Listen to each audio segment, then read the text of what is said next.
Olá, boa tarde a todos. Vamos dar início agora à nossa quinta live, né? Nosso quinto bate-papo com o Eduardo, nosso convidado de hoje. Estamos na escola para falar com vocês. O Eduardo ele é formado em música e em jornalismo e ele vai falar como foram as experiências acadêmicas e profissionais. Espero que vocês façam perguntas, participem e é com você.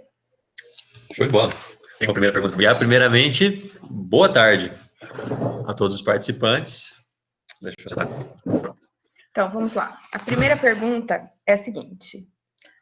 Como era o Eduardo com 17 anos? O que o Eduardo gostava, o que ele fazia? Como foi a sua escolha do que fazer quando você estava terminando o ensino médio? Certo. O Eduardo com 17 anos era uma pessoa complicada. O Eduardo com 17 anos, ele queria fazer tudo. Eu lembro que, pelo menos até o trajeto todo do meu ensino médio, eu, assim, vi entre milhares de opções, desde geografia, história, ciências sociais, filosofia, medicina, direito, jornalismo. Eu pensei muita coisa. E realmente essa fase, eu acredito que seja muito cedo para a gente escolher o que a gente quer fazer para o resto da vida, né? E justamente né, nessa etapa eu acabei por fazer um teste vocacional, que foi excelente para mim. E eu tinha duas paixões da minha vida, que era... Duas paixões da minha vida, que era comunicar-me, escrever, né? E a música, que sempre foi desde criança, desde quando eu me lembro por gente, tinha os meus 6 aninhos, tocava piano, entrei no violão, enfim, e era uma grande paixão, que eu optaria, então, por levar pro resto da minha vida, né? E o que foi muito incrível é que deu no teste vocacional exatamente comunicação social e música. E aí falava, você precisa fazer uma faculdade. Aí eu fui lá e fiz duas de uma vez. Eu não aconselho, porque realmente eu quase infartei no meio das duas.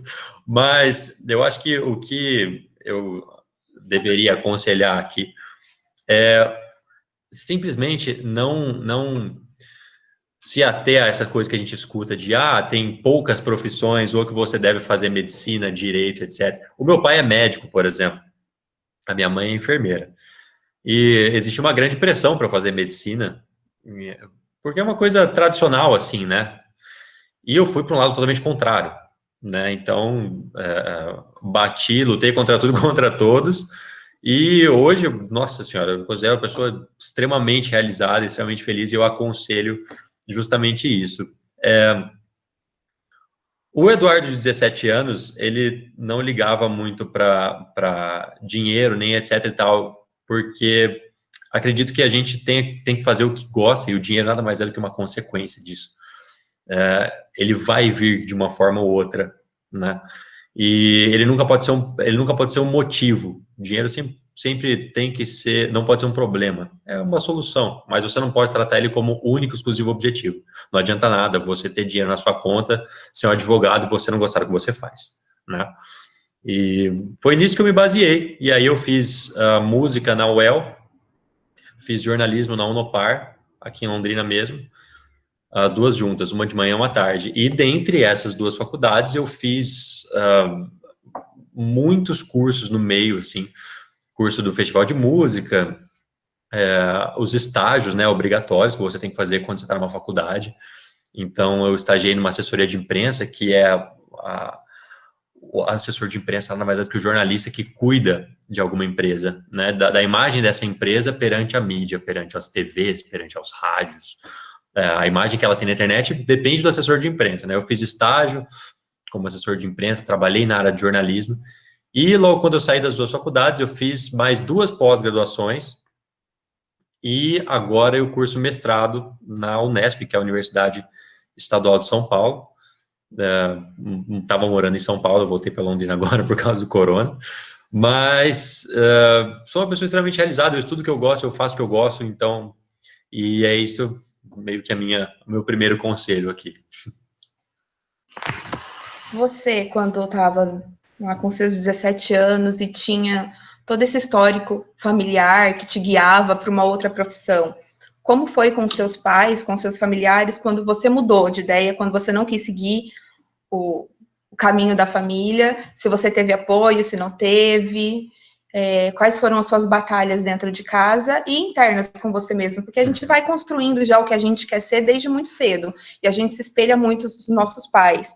Então, você já devia ter se imaginado médico e já estava construindo todo esse background na sua cabeça e, de repente, você viu que, na verdade, não era isso que você queria. Então, como foi essa batalha interna e externa? Primeiramente, falando da batalha interna, é um dilema, na verdade, existencial. Eu tenho que agradecer, na verdade, os meus pais, que sempre foram muito apoiadores, né? Principalmente a minha mãe. Ela simplesmente falava que eu deveria fazer o que eu gostasse e que isso me renderia. Mas aí, a partir do momento que você opta por algo que você realmente quer, você tem essa responsabilidade sobre você mesmo, né? Sobre se ater às coisas, sobre você simplesmente falar, eu posso, eu quero e eu vou fazer. E a partir daí, você construiu o que você imagina para você mesmo. E isso não é uma coisa que você define aos 16 anos, entende?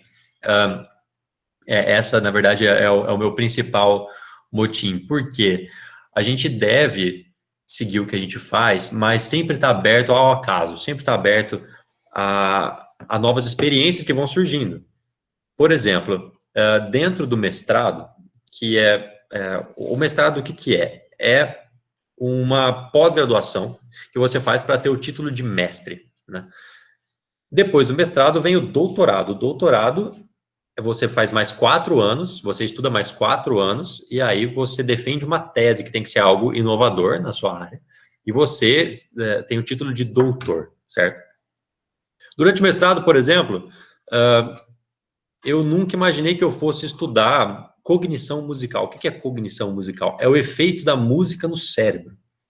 Como que ela reage no cérebro? Se a gente, quando vai escutar, quais as áreas específicas do cérebro que ativam quando a gente escuta um funk, por exemplo? Quais áreas do cérebro ativam quando a gente escuta uma música clássica?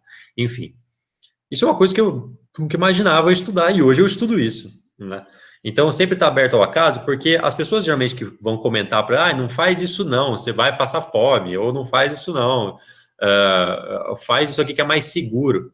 Se você for pelo mais seguro, você tem a grande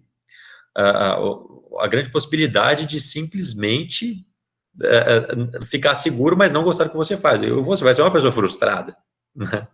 E isso é um fato. E eu vejo várias pessoas, assim, tenho exemplos de família que gostariam de ter seguido alguma carreira, por exemplo, artística, e simplesmente fizeram outra coisa mais segura, e hoje são profissionais muito frustrados e acabam não sendo bons profissionais. Porque independente do que você for fazer, se você for fazer medicina, se você for fazer música, se você for fazer letras, se você for fazer direito, odontologia, biologia, o que seja, você precisa ser bom no que você faz, porque o mercado está saturado sempre de pessoas que não são boas, né? Que acabam atrapalhando esse mercado. Então a gente tem que, querendo ou não, primar por isso. E aí, sabendo disso no meu dilema existencial por dentro, aí eu comecei a batalhar por fora, porque não era só meus pais que não concordavam com isso, né? Querendo ou não, é uma carreira que é muito incerta. E aí que tá. Na época, eu também não entendia, eu passei a entender isso, que o sucesso de uma carreira em música, muitas vezes a gente acha que é na mídia, que é uma pessoa que toca na rádio ou que está na Globo, é uma pessoa de sucesso. Uma pessoa que não está lá não é um músico de sucesso, por exemplo. O que é totalmente diferente, né? Sucesso é uma coisa bem diferente de fama. E muitos músicos têm fama, né? Agora, a fama é muito passageira, o sucesso geralmente é duradouro. E o sucesso você pode ter na sua cidade, pode ter no seu estado, pode ter no seu país, né? Enfim, no seu bairro, desde que você tenha foco, né, naquilo que você quer, naquilo que você almeja. Enfim, e aí, bom, aí eu comecei a batalhar com isso, mas sempre provei para mim mesmo e para as outras pessoas, estudando, fazendo cursos, me especializando e mostrando que o que eu queria era aquilo mesmo, e transformando isso o mais próximo de um trabalho, entende? Então, assim, pô, hoje eu toco, por exemplo, eu tenho uma banda que se chama Senhor Bonifácio, depois vocês veem lá no Instagram, e que toca, assim, no Brasil inteiro, e para mim é maravilhoso. Eu posso fazer isso além de estudar, por exemplo. Eu posso fazer isso nos fins de semana. E isso me permitiu conhecer estados, permitiu conhecer pessoas, bandas, artistas. Eu conheci o Skank, eu conheci o Jota Quest, eu conheci a Anitta, eu conheci a Ludmilla, enfim, conheci vários artistas que, poxa, eu não conheceria se eu não tivesse seguido essa área e passei por experiências que eu nunca teria se eu tivesse feito alguma coisa que me prendesse, visto que eu não sou, talvez, uma pessoa que é muito engessada em determinado sentido, né, engessada em simplesmente fazer um trabalho em escritório, dentro de um escritório. Tem pessoas que têm esse perfil também, mas não é o meu. E eu acabei utilizando isso como forma, olha, não é só porque o meu trabalho é legal que não é um trabalho, entende? E as pessoas têm esse negócio de, você tem, trabalho é chato, as pessoas ficam tentando esperar a sexta-feira, né? As próprias letras de sertanejo falam isso, né? Que a semana é uma droga, daí chega na sexta-feira, uhul, né? Eu vou festar. E não é assim, você tem que trabalhar com uma coisa que você gosta, você só tem uma vida, você só tem essa, de acordo com, né, pelo menos a minha crença, mas se você não aproveitar da melhor forma possível, quem que vai aproveitar? Quem que, se não você, vai saber o que você mais gosta, entende? Então é isso, essa sensação de autodescobrimento, e a partir do momento que você se autodescobre, logo depois disso você consegue transformar isso e mostrar para as pessoas que aquilo que você escolheu é legítimo. Eduardo, Oi. Quando a gente fala assim, eu vou fazer música, né? Eu imagino que todo mundo deva ficar tipo, como assim música, né? Fica espantado, né? Você vai viver de música? Você acha, antes de você me responder se você acha que no Brasil é possível viver de arte, né? De uma forma de arte, como que foi a sua graduação de música? Como que é a estrutura do curso de música em si? Certo. Bom, antes de responder isso, eu vou falar sobre, antes de responder a sua primeira pergunta, eu vou falar sobre a estrutura do curso de música. O curso em Londrina é uma licenciatura em música, então ele te torna apto a dar aulas de música, certo? Agora, dentro do curso, você tem matérias importantíssimas, como, por exemplo, percepção, que é a percepção auditiva, né? Você desenvolve a sua percepção. Você tem arranjo, que você aprende a fazer, a compor, a escrever partitura, enfim, por exemplo, se eu quero fazer um arranjo, o Chitãozinho Chororó tem uma orquestra lá que vai fazer, vai tocar evidências. Precisa ter um arranjador que vai escrever para as cordas, entendeu? A gente tem regência, né, que é o que eu estudo hoje, inclusive, que é regência orquestral, que é aquilo que o maestro faz, né? Enfim, e aí tem as disciplinas como, por exemplo, pedagogia da educação, o princípio de pedagogia, né? Você tem ensino de educação básica, ensino de educação fundamental, enfim, tem essa parte da licenciatura também, pedagogia musical, visto que o ensino de música é uma coisa muito importante dentro das escolas, visto que ele age no cérebro de forma magnífica, né? Isso os estudos comprovam hoje, que o estudo de música favorece o nosso cérebro em N aspectos. E, enfim, e aí a partir dessa estrutura, né, das disciplinas que você tem, você pode ver para onde você quer. Se você quiser estudar depois só composição, se você quiser estudar depois só escrever arranjos, para você ser um arranjador, para você fazer música de filme, fazer música de trilha sonora para séries, por exemplo, né? Então vamos colocar aí alguma série, Lucifer. Né? Estreia sexta-feira, gente. Estreia sexta-feira. Fala que eu pareço que está nada a ver, né? Não. Que bom. Porque eu acho nada a ver. E, por exemplo, você faz uma trilha para o que está acontecendo. Então, poxa, o cara ele tem que entender de composição, ele tem que entender de harmonia, né? Ele tem que entender de melodia, tem que entender de ritmo, e tudo isso você precisa de uma formação, certo? E música, a formação, a licenciatura em música te dá isso. Agora, tem outros cursos também, aqui em Londrina não, mas em São Paulo, por exemplo, na universidade que eu estudo, você tem bacharelado, ou seja, você faz essa graduação para ser um instrumentista, né? Bacharelado em piano, bacharelado em violino, bacharelado em violoncelo, bacharelado em trompete, né? Você tem inúmeros instrumentos, tanto de orquestra, você pode tocar em orquestra, pode tocar né, em bandas de jazz, em big bands, que são aquelas bandas enormes. Aqui em Londrina a gente tem um festival de música, né, que geralmente traz essas atrações para cá. Mas aí eu vou emendar com a sua segunda pergunta, que é justamente como é viver de música no Brasil, né? Se é que é possível, e sim, é muito possível. A gente está afastado dos grandes centros, né, por estar no interior, mas a gente pode muito bem estudar fora. São Paulo é pertinho de Londrina, né?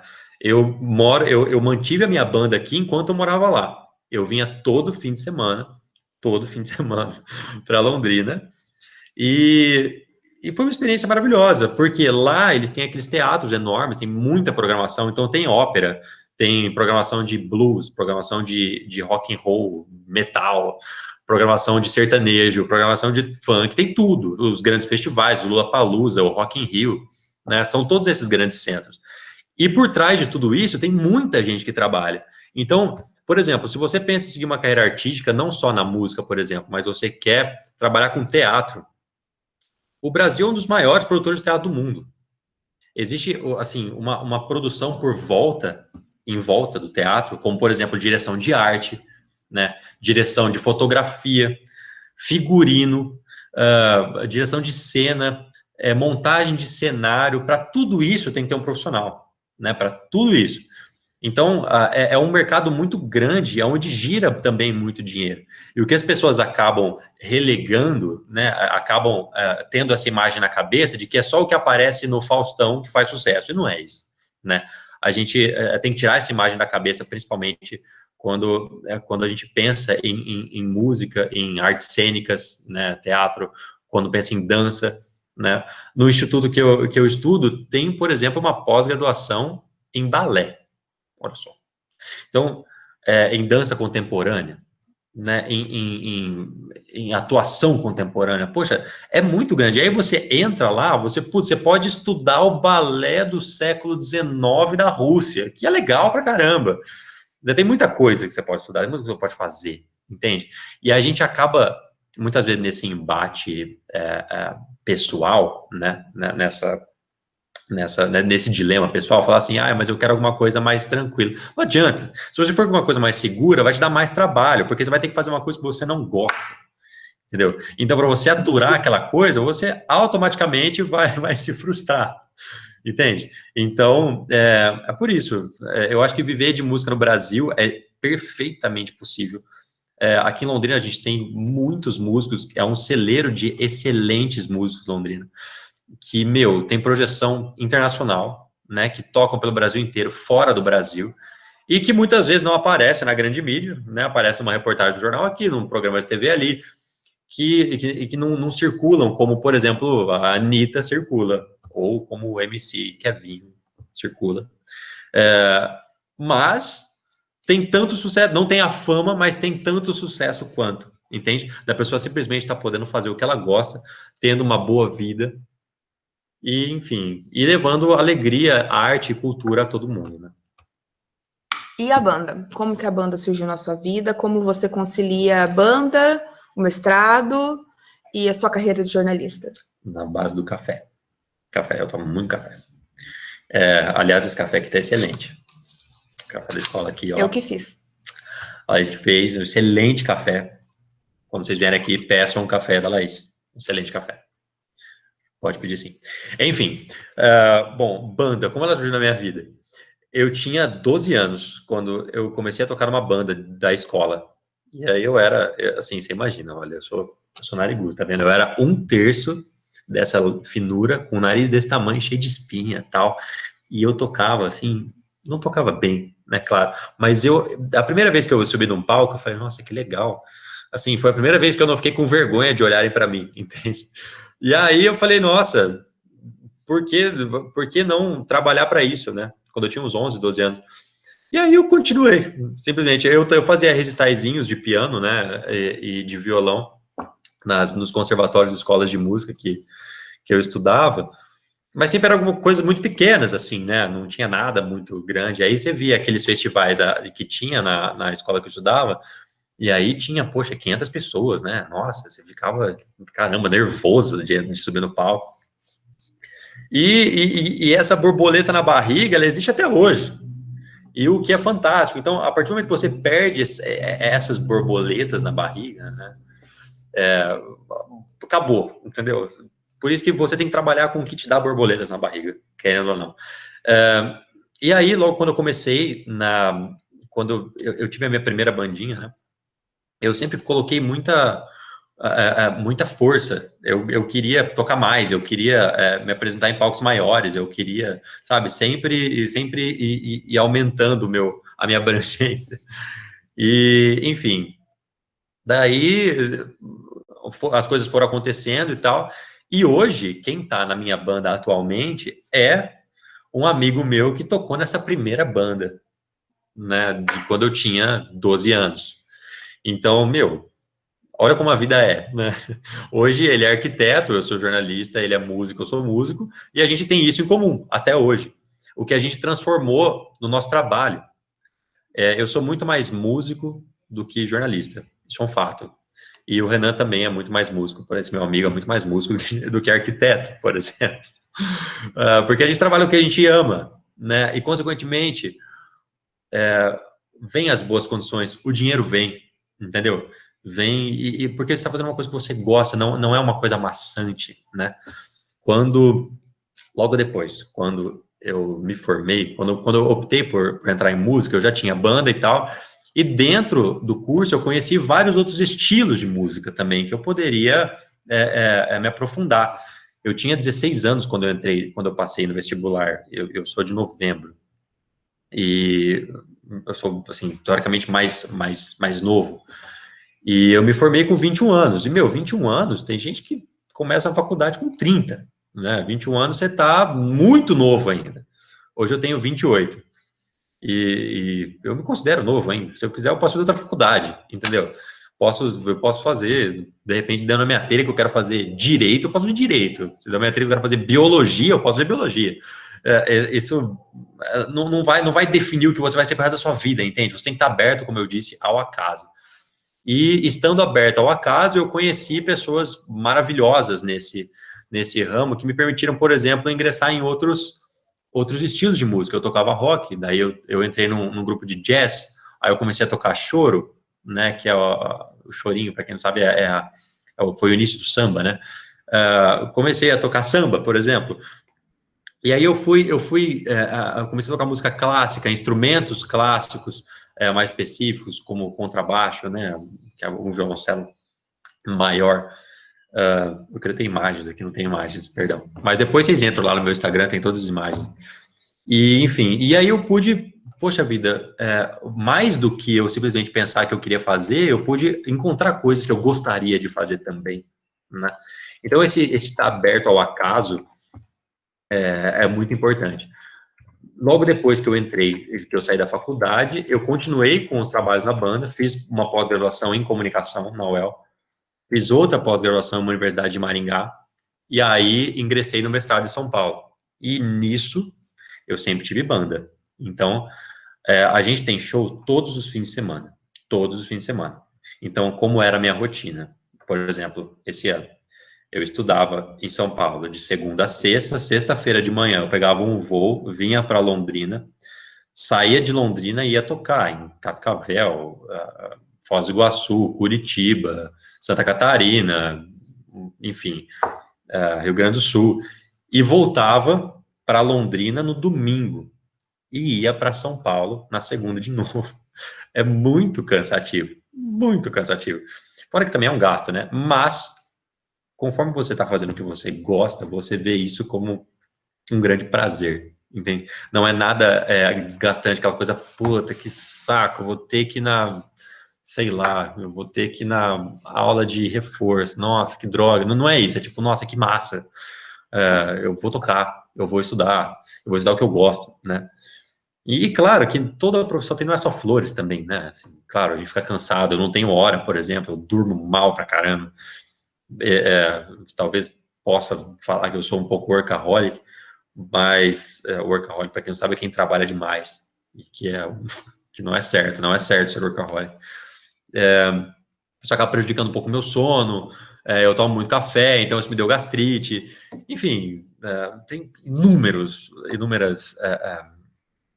fatores para isso, mas hoje em dia eu sou extremamente realizado, enfim. Eduardo, quando você... Por que você decidiu fazer o mestrado, assim, de início, né? E o que você pretende com o título? Você pretende trabalhar real só com música, deixar um pouco de lado o jornalismo, ou o mestrado vai vir só para conciliar com a sua parte jornalística? O meu mestrado é em música. Eu fiz o mestrado em música, né? Em educação musical. Nesse mestrado, eu estudei cognição musical, educação musical, estudei análise de obras, né? Estudei regência orquestral, né? E eu pretendo seguir algumas carreiras ao mesmo tempo, né? Que são possíveis seguir ao mesmo tempo. A primeira delas, eu sempre gostei de dar aula, então eu sempre quis ser professor de música, e eu comecei fazendo isso, né? Dar aula de música na universidade. Então, eu preciso ter um título de doutor, ou de mestre, né? Eu já consigo, mas quanto maior a sua graduação, melhor também o seu salário e maior a sua competência naquele determinado assunto, né? Porque depois que você faz mestrado, você tem o doutorado, você estuda mais 4 anos em um assunto específico, então você fica uma referência, você vira uma referência naquele assunto, né? Então, quando as pessoas vão escrever artigos, vão escrever TCC, que é o trabalho de conclusão de curso, eles vão citar você, porque você virou uma referência. Poxa, isso é fantástico, né? Nesse meio acadêmico. Fora isso, ainda tem a banda, e eu nunca sei até quando a banda vai durar. A banda pode durar mais 5, mais 10, mais 20, mais 30 anos, eu não sei. Mas outra carreira também que eu venho me especializando é na de regência orquestral, para ser maestro mesmo, maestro de orquestra, né? E, enfim, são várias as carreiras, entendeu? Então, por exemplo, eu posso dar aula em uma universidade e ter uma orquestra acadêmica, entende? E mesmo assim, ainda ter a banda, entende? Então, são coisas que o próprio horário das apresentações, a própria rotina me permite, né? Eu não posso, ou posso também, mas não sei se eu posso ser médico, ser advogado e ser biólogo ao mesmo tempo, talvez, porque realmente vão me ocupar destrezas diferentes, mas eu posso ser, por exemplo, um professor de literatura que trabalha com tradução e que dá palestras sobre literatura brasileira e que faz doutorado em determinados estudos de linguagem, por exemplo. Então, eu consigo fazer várias coisas ao mesmo tempo dentro da área que eu escolhi, e é por isso que a música me permite. E essa, teoricamente, seria a intenção, né? Me graduar o máximo possível dentro do ramo acadêmico, mas mas sem deixar a carreira artística de fora, entende? O jornalismo, daí, por exemplo, eu sou colunista de uma revista e de um blog especializado em piano, e eu acabo usando meu conhecimento jornalístico para isso, mas eu não exerço o jornalismo clássico, né, aquele jornalismo de TV. Eu tenho um programa de rádio agora, né? Agora eu sou locutor também, que fala de rock, só que tudo que eu faço no jornalismo é relacionado à música. Então eu posso dizer que todo mundo fala, mas por que você não faz um curso e usa a música como hobby? O meu é o contrário. O jornalismo, para mim, é hobby. E a música é profissão. E nessa época de pandemia, como que a banda está sobrevivendo? O que vocês estão fazendo? Estão ensaiando? Estão fazendo shows, lives? E sobre a banda também, vocês têm uma equipe técnica? Tem gente para o som, para iluminação? Como que funciona A questão dos pagamentos, do financeiro da banda também. Você quer em valores? Não, né? Bom, vamos lá. Como que funciona? Primeiramente, por causa desse coronavírus, a gente está parado, né? O que nós podemos fazer agora, por exemplo, é compor para um disco novo. A gente tem música tocando na rádio, etc e tal, aí a gente sempre precisa estar reciclando, precisa estar inovando, né? O artista vive disso, vive de composição, vive de shows. Então, eu sempre tenho que estar trazendo algo novo. E o que permitiu esse coronavírus foi da gente compor, né? Até porque no meio da rotina de shows, a gente fez, ano passado, 150 shows. É muita coisa. É quase tocar uma vez a cada 3 dias, né? E isso acabou inviabilizando, por exemplo, a gente fazer o processo composicional, de composição, compor um disco, compor uma música, para a gente se juntar. A gente só se juntava para tocar. Nem ensaiar, a gente ensaiava mais, de tanto que a gente tocava, né? E isso permitiu uma relação mais próxima também. Em relação a como funciona uma banda, por exemplo, né? Essa é uma pergunta muito interessante. Quando eu comecei, lá, quando eu tinha meus 15 anos, eu toquei pela primeira vez em uma boate, que vocês não podem entrar, mas vocês vão poder. E não façam identidade falsa, tá? Eu nunca fiz identidade falsa. Mas eu entrei numa boate, eu lembro. A Laís tá rindo, assim, ó.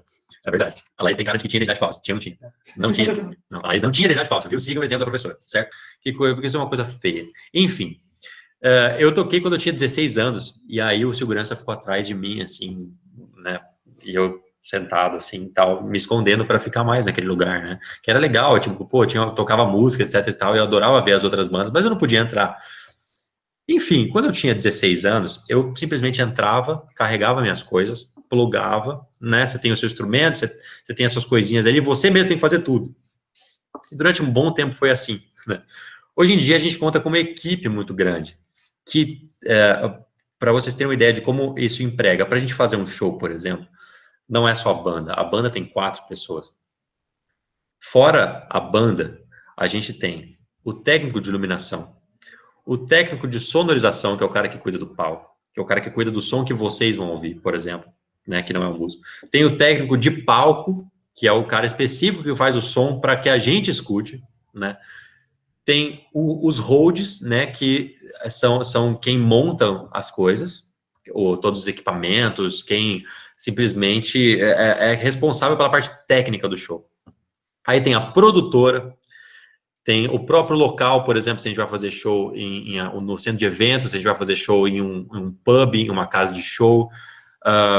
Isso são formatos diferentes, né? Para cada formato existe uma formação específica, o tanto de profissionais que trabalham, enfim.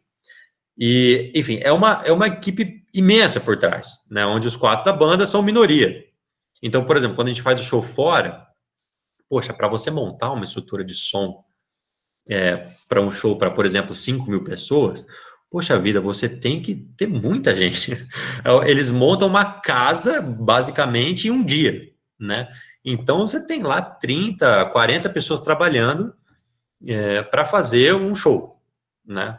Então, é um setor que emprega muito também. E tem sofrido muito com a pandemia, justamente porque agora os lugares não estão mais abertos, as casas de shows estão fechadas, não tem mais festivais, não tem mais, enfim, esse tipo de evento, né, que gera aglomeração, querendo ou não, mas isso é uma coisa passageira, isso vai acabar. Na pandemia, a gente tem basicamente vivido, respondendo a pergunta da Laís, a gente tem vivido basicamente de lives, né, e com patrocinadores. Por quê? Por exemplo, a gente fez uma live com a Budweiser, certo? A Budweiser é aquela cerveja. E a central da Budweiser entrou em contato com a gente, que é de uma fábrica maior que chama Ambev, né? Que é a Budweiser, Brahma, tem várias marcas que é da Ambev, que é uma distribuidora de bebidas. Eles entraram em contato com a gente por quê? Eles não estão mais vendendo, por exemplo, nos festivais como o Lollapalooza, né, que é patrocinado pela Budweiser. Eles não estão mais vendendo nos bares, porque os bares estão fechados. Eles não estão mais vendendo nos shows, porque não existem mais shows. Então, por exemplo, se sei lá, a Ludmilla vai fazer um show em São Paulo, ela é patrocinada pela Budweiser, mas não tem mais. Então, eles vão vender muita Budweiser esse dia. Eles não têm mais esse orçamento, né? Acabou isso. Então, eles estão fazendo ações, né, com diversas bandas, e eles chamaram a gente para fazer. E aí, eles pagam uma quantia para a gente fazer o show e levar a marca dele. Para quem para quem se interessar depois, digita lá Senhor Bonifácio. A minha banda chama Senhor Bonifácio, não sei se eu cheguei a falar aqui, mas tem as lives que a gente fez e uma delas é da Budweiser. Então, depois entra lá, vê certinho, é bem bacana. E é assim que a gente tem feito, né? E esperando, claro, agora uma vacina para que a gente possa voltar a aglomerar novamente e fazer música. Todos. Você falou que você agora também virou radialista, né? Como que você acabou entrando nessa área e se, pelo fato de você ser músico, já facilitou a sua própria entrada dentro desse meio de comunicação? E se você acredita que não necessariamente você precisa trabalhar com isso já para você tentar, sei lá, uma vaga para ser um locutor? Entendi. Bom, só contextualizando todo mundo, eu tenho um programa de sábado, das 6 às 7, na Tarobá FM, que é uma rádio nova aqui de Londrina, que é uma afiliada da Tarobá, né, que é da TV Bandeirantes aqui de Londrina. E, inclusive, o Diogo Hut, foi na semana passada que ele veio? Na terça-feira, que o Diogo, né, inclusive falou, ele é da Tarobá e ele também tá na rádio lá na Tarobá. Bom, quando você tem uma formação em jornalismo, o próprio curso de jornalismo, de comunicação social, habilitação de jornalismo, você tem a disciplina de rádio-jornalismo, de telejornalismo, que é para você trabalhar em TV, você tem jornalismo impresso, assessoria de imprensa, conforme que eu disse, né, das empresas, para trabalhar, para ser jornalista dentro das empresas. Você acaba passeando por várias linguagens, então isso meio que te auxilia, né, frente a qualquer convite que aparecer. Por exemplo, se tem uma vaga na Globo para ser redator, para você, ou seja, você vai trabalhar atrás da tela só, né? Tudo bem, mas aí, e se você de repente for realocado, né? O redator vai virar agora o repórter. Putz, você tem que aparecer da TV. E como é que você vai se portar? Você sabe se portar? Você sabe como que deve ser o texto para a TV, que é totalmente diferente do texto do site, do texto impresso, né? A forma de comunicação é diferente. Então você aprende isso, você aprende a se comunicar dessa maneira dentro do jornalismo. O que me facilitou, o que facilita também, além disso, é o fato de eu ter esse conhecimento de música, né? Então eles estavam meio que à procura de alguém que fizesse um programa de rock, né? E como sabem que eu tenho uma banda de rock em Londrina, etc e tal, aí acabaram me chamando, por saber que eu também sou jornalista, e acabaram me convidando e eu aceitei. Foi maravilhoso, assim, foi um convite muito, muito honroso de todo o pessoal da Tarobá. E agora eu vou para o meu terceiro programa, olha só, esse sábado. Então, todo sábado das 6 às 7. Então, vocês, todo mundo aí, eu tô vendo aqui, Ana Beatriz, Augusto, Everton, Fernanda, Gabriela, Isabelle, João, Lana, Lilian, todo mundo sintoniza lá para ouvir eu falando de rock, que mesmo se você não gosta de rock, eu garanto que você vai gostar. Pois eu mando o site para vocês acessarem tudo certinho. E a gente está caminhando para o final da nossa live agora. Eu tenho 2 perguntas para você. O que você falaria, se você pudesse voltar no tempo, o que você falaria para o Eduardo de 17 anos, hoje sendo quem você é? Qual dica você daria para ele para mudar ou para continuar, sei lá? E o que você acha que aquele Eduardo olhando para você hoje acharia de você? Tá, excelente pergunta. Bom, primeiro que eu falaria para o Eduardo, de 16 anos, relaxa, cara. Eu ia bater no ombro assim e falar, relaxa, vai dar certo. Vai dar tudo certo. Basta você continuar aí, foca que vai dar certo. E o que o Eduardo de lá falaria para o Eduardo de hoje é, cara, que bom que você escolheu, que bom que você não ouviu a outra parte, entendeu? Enfim, eu acho que simplesmente o fato de eu ter optado por um caminho que eu não sabia onde ia dar, me fez ter foco de querer dar certo, independente de onde fosse, entende? Independente se eu fosse ser pianista em uma orquestra, se eu fosse tocar em uma banda, se eu fosse ser professor de música em uma escola, independente, né? Eu acho que o que me mobilizou mesmo foi foi querer fazer aquilo que eu sempre quis, eu sempre amei desde pequeno, né? Então, eu acho que vocês devem se perguntar, né, sempre, putz, mas o que eu gosto, né? Você não tem que saber agora, você tem que tentar descobrir, mas calma, sabe? Calma. Não existe um desespero, nossa, eu tinha crises, assim, de chorar, porque as pessoas, algumas pessoas são ruins, né? Tinha gente que falava, meu, você vai passar fome, o que você tá falando? Você vai fazer música, faz um curso depois, aí você toca como hobby. Eu não quero tocar como hobby. Eu não quero simplesmente trabalhar dentro de um escritório, infeliz, o resto da minha vida, e tocar de fim de semana só. Não, eu quero estudar aquilo que eu gosto. Eu quero mostrar para as pessoas o quanto eu gosto, dar aula, compartilhar esse conhecimento da música, que é uma coisa tão mágica, uma coisa tão rica, né? Que é algo que as pessoas às vezes não têm a noção da dimensão, né, do tamanho que é a ciência musical, o que é a música, né, onde ela atua, enfim, sempre foi meio que um sonho. Então, para mim, eu simplesmente, sei lá, sou muito realizado. Agora, eu acho que eu faria uma faculdade cada vez, porque duas ao mesmo tempo foi pesado. Você chegou a comentar Vocês vão que fazer os perguntas? pais no início não apoiavam, né, as suas escolhas, tanto para jornalismo, eu acredito, quanto para, principalmente acho que para música, né, porque acho que vem o primeiro impacto. Hoje, eles vendo você hoje, conciliando as duas profissões, eles te apoiam hoje? Eles botam fé em você, que vai dar certo, que tá dando certo, que vai ficar melhor ainda? Uhum. Sim, como eu disse, a minha mãe sempre me apoiou, né? A maior resistência foi um pouco do meu pai, só que mesmo assim, hoje em dia eles veem, assim, o que eu consegui conquistar, né? Com muita determinação e foco, é um orgulho muito grande, né? Por parte deles. Eles gostam de falar assim, olha, esse aqui é meu filho, ele tá na rádio, esse meu filho ele tá na TV, esse meu filho, ele tá regendo a orquestra de Londrina, entendeu? Meu filho é maestro, sabe? É um orgulho, querendo ou não.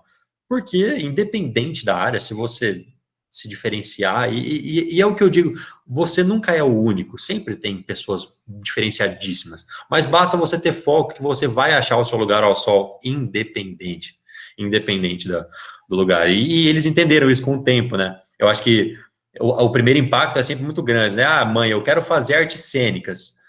Tudo bem, tá, mas ela pode não te apoiar, mas e se você trabalhar na Globo, entendeu? E aí? Aí vai ter orgulho, entende? Então, a gente tem que também construir essa coisa, acabar com essa coisa de, só existe tais profissões e que eu tenho que ir no mais seguro, porque isso, veja bem, isso aqui não é muito legal. Não, toda e qualquer profissão é legítima. Toda e qualquer profissão é legítima. Basta você fazer com o coração o que você quer. Acho que é piegas falar isso, mas é o mais correto. Mais alguém tem perguntas? Alguém quer falar alguma coisa? Eu queria perguntar, Eduardo, você toca quantos instrumentos? Você começou a tocar porque às vezes a mãe, o pai colocou lá para tocar, ou você falou assim, eu quero tocar isso, mãe, e eu quero fazer, vamos ver, e depois veio, né, desenvolver como profissão em si? Uhum. Olha, instrumentos, vamos lá. Eu toco. Na verdade, eu toco piano e contrabaixo, o resto eu arranho, tá?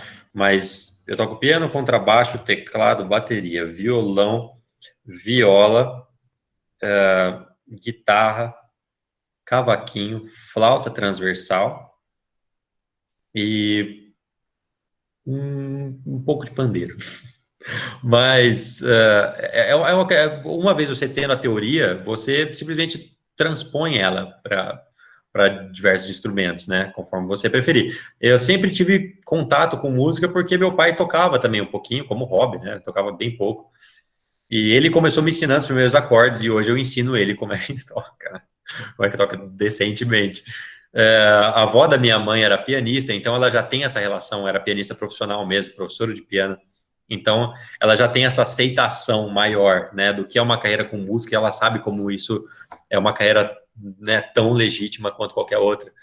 E sempre me apoiou, assim. Então, acabou sendo... Eu comecei com piano quando eu tinha 6 anos, aí depois eu fui pro violão, porque eu queria tocar igual meu pai, aí acaba sendo por influência, sabe? Daí você vai descobrindo outros instrumentos, outras sonoridades, outros gêneros musicais, né? Que não só o que os seus pais escutam, que não só o que você ouve na rádio, não só o que os seus colegas ouvem, você acaba escutando músicas diferentes, bandas diferentes, orquestras, enfim, grupos, e isso acaba te enriquecendo muito como pessoa, né? Acredito eu. Música é uma coisa muito enriquecedora no geral, né? Não é só entretenimento, é arte. As perguntas? Ô, teacher, eu tenho uma pergunta para fazer. Pode falar, Sou a Estela. Laura. Sou a Laura, tô aqui com T. E daí eu quero saber o que levou você para fazer a faculdade de São Paulo, porque eu cheguei um pouquinho atrasada, mas eu gostaria de saber. Tá. O que me levou a estudar em São Paulo é justamente Londrina é uma cidade maravilhosa, mas é um pouco ainda pequena para alguns gêneros musicais. Então, por exemplo, tem cursos em São Paulo que não tem em Londrina, né? Tem especialidades em São Paulo que não tem em Londrina. Então, por exemplo, se eu quiser estudar cognição musical, eu não consigo estudar em Londrina porque eu não tenho professores em Londrina. Eu não tenho pessoas especializadas nesse tópico. Se eu quiser estudar, por exemplo, vamos colocar aí, alguma especificidade, alguma disciplina, composição, por exemplo. Eu não tenho um curso específico de composição em Londrina, entende? Então eu tenho que ir para os grandes centros. Por quê? São Paulo é uma cidade com 14 milhões de habitantes.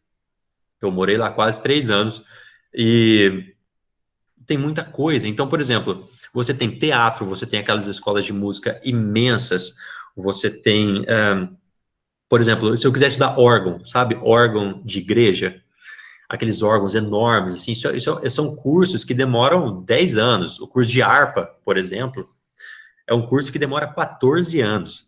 Então, eu não posso simplesmente chegar para minha mãe e falar assim, olha, mãe, eu quero estudar harpa. Tá, mas aqui em Londrina vai ficar difícil, porque eu não sei nem quem tem harpa, né? Então, acho que nem existe uma harpa aqui em Londrina. E lá em São Paulo tem. Então, tem professores, tem lojas de harpa, né? Acaba sendo que toda uma economia, um cenário de cultura acaba engrandecendo muito as escolas, as faculdades, as próprias lojas de instrumento, os teatros, tem programação de ópera, tem programação de shows. Pô, você pode ver, sei lá, o Caetano Veloso num shopping, entendeu? Você pode ver, sei lá, na esquina da sua casa, o show do Paul McCartney, que é um Beatle, por exemplo. Gira muito, né? Então, essa foi minha opção justamente para ir para São Paulo, porque era o centro de onde acontecem as coisas. Assim como o Rio de Janeiro, assim como Porto Alegre, né, que são grandes centros que têm mais profissionais, mais teatros, né, mais essa parte, essa infraestrutura cultural e musical. Respondi? Mais alguém? Eu queria saber também se você se sente realizado com tudo que você conquistou, por você estudar um lugar que você quis também. Porque eu também tenho muita vontade de me mudar para São Paulo, mas não agora. Eu quero saber se você se sente realizado com tudo. Muito, muito. Olha, eu posso dizer, assim, que tem uma coisa que eu sou realizado, sou muito realizado. Justamente porque eu estudei o que eu queria, né? Enfim, então, eu tive a oportunidade de fazer o que eu gosto. Às vezes as pessoas, né, acabam cedendo pela pressão dos pais e acabam fazendo uma coisa que não gostam e acabam se tornando infelizes, né? Eu sou muito feliz com isso. E essa opção de ir para São Paulo é uma coisa que eu, assim, aconselho, né? Se você quiser fazer faculdade, tem pessoas que já na faculdade já fazem. Então, sair do terceirão, já presta uma Unesp, presta USP, presta UFSCar, são universidades que não são fáceis de você entrar, mas uma vez você pode entrar tranquilamente estudando. Se você estudar, se você focar, falar, eu vou entrar, você vai entrar, meu. Em 1, 2, 3 anos, você vai entrar. E o importante é não desistir, né? Tanto que a primeira vez que eu prestei mestrado, eu não passei. Eu passei na segunda. E eu acho que morar em São Paulo também, falando da cidade mesmo, te coloca em contato com muita gente e muita realidade diferente. Então, eu tive a oportunidade de fazer um projeto lá, por exemplo, em um bairro que chama Brasilândia. A Brasilândia é um bairro de, assim, extrema vulnerabilidade social. O que que é isso? É um bairro muito pobre, né, lá. Então, eu nunca tinha tido essa experiência aqui em Londrina, por exemplo. Eu entrei nesse bairro, assim em quase favelas, para dar aula de música. Poxa vida, que coisa maravilhosa eu poder levar isso. E isso me engrandeceu muito como pessoa, porque eles me ensinaram muito mais do que eu ensinei eles. Então, se eu posso dizer que talvez hoje eu sou uma pessoa feliz, eles tiveram grande parte nisso, né?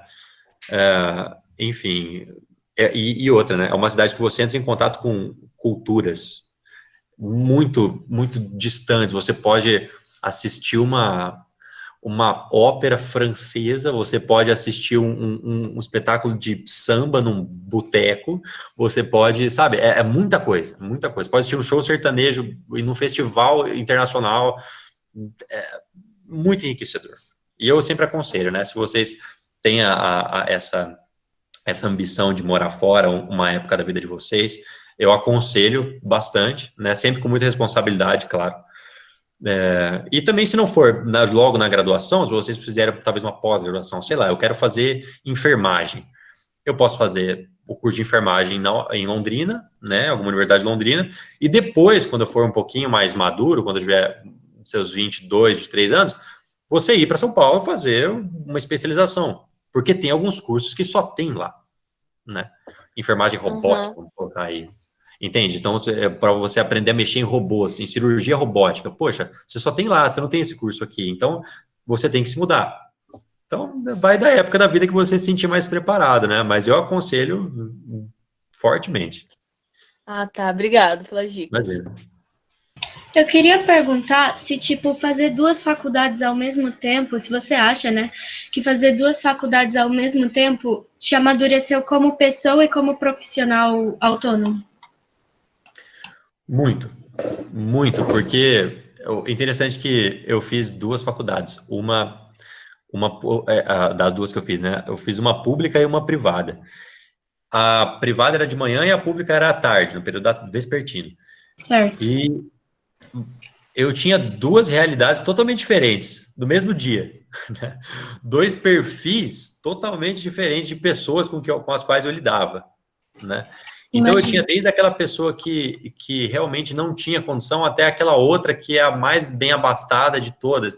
E você vê esse comportamento diferente, você entra em contato com esse tipo de gente, aprende a lidar com isso. E uma coisa que vai fazer muita diferença na vida profissional, independente da área, e música é uma delas, é justamente você lidar com pessoas. Sim. Isso é uma coisa que parece que é fácil, mas não é fácil. Não é nada fácil. Você se colocar no lugar da pessoa é uma coisa que exige muita maturidade da sua parte, né? Então, por exemplo, eu cheguei dentro da universidade de música falando que funk é uma porcaria.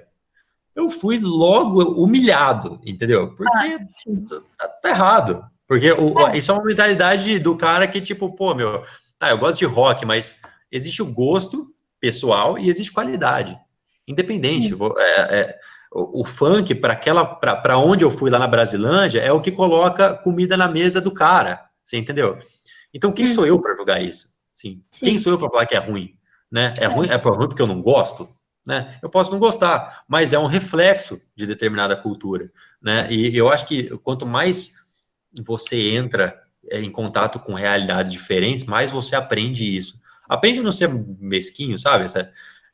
Ter uma posição um pouco mais... conviver em sociedade de qualquer forma. Respeitar a opinião do outro e coisas do gênero. Hoje em dia, a gente não respeita a opinião do outro, a gente tenta impor a nossa. E é muito fácil não respeitar ou xingar a opinião do outro, sendo que a gente não pode fazer isso, literalmente. Exatamente. Somos todos diferentes. Exatamente, Isabelle, a sua compreensão é fabulosa, é justamente isso. A gente tende a impor a nossa opinião como se fosse a opinião que é verdade, mas não, é apenas uma opinião. A opinião principal, sabe? Mas no mundo tanto- lá fora, ela não é nada. E você não pode defender ela a todo custo, a ponto de machucar alguém por causa dela, sabe? Exatamente. E muitas vezes a sua opinião ela nem precisa ser dita, você entende? Sim, A gente acaba, pode a gente acaba, por causa dos meios de comunicação, das mídias sociais, a gente tá lá no Instagram, vê uma coisa, que, essa é a minha opinião, eu tenho que mostrar ela. Não, você pode guardar ela para você. Né? E outra, em jornalismo, a gente aprende isso.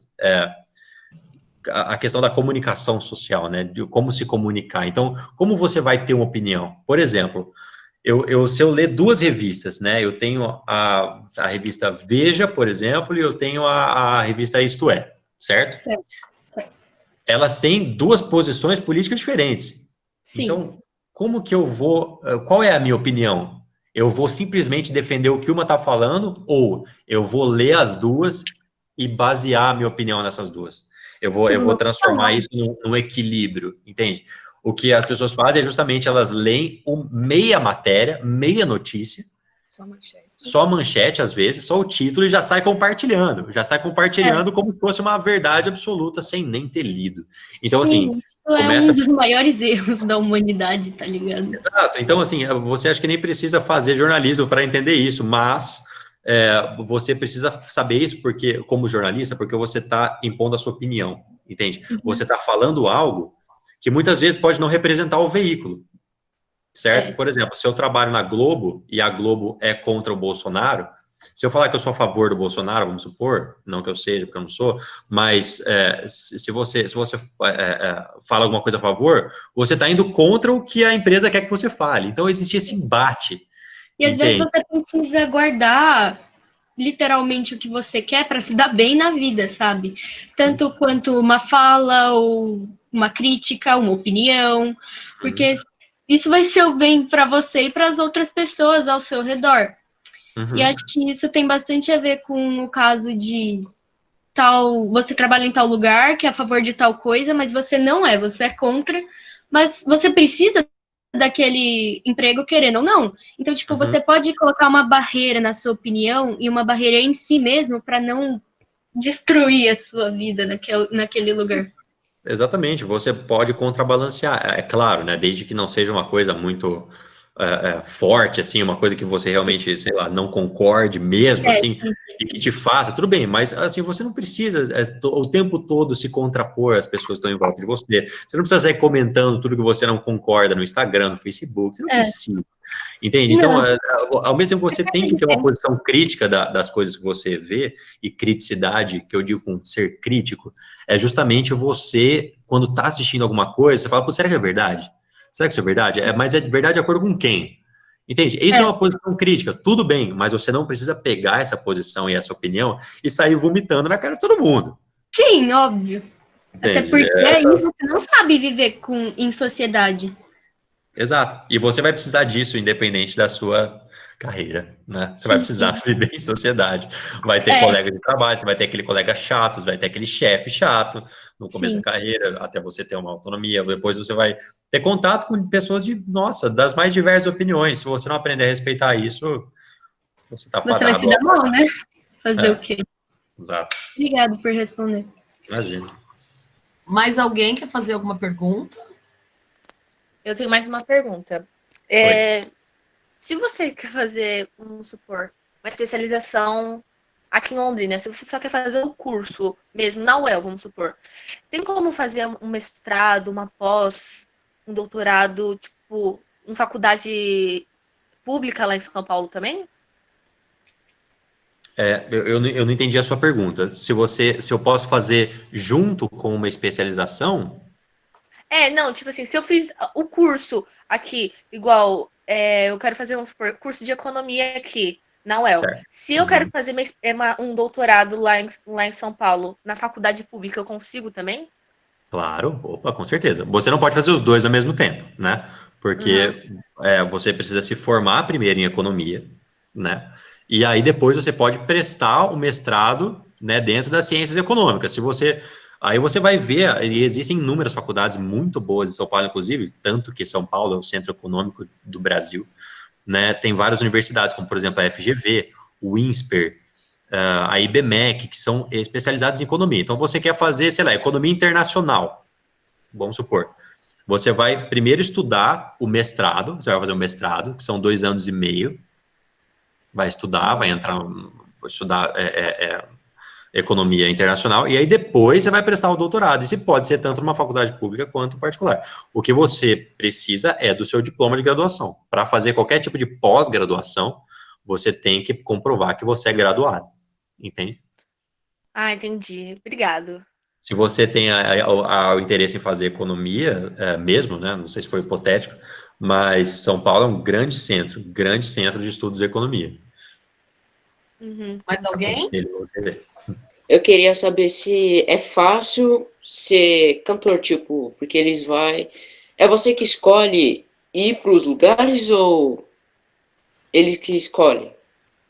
Não, bom, primeiro, não é fácil ser cantor. E eu vou defender uma coisa que eu sempre falo aqui, não existe dom, né?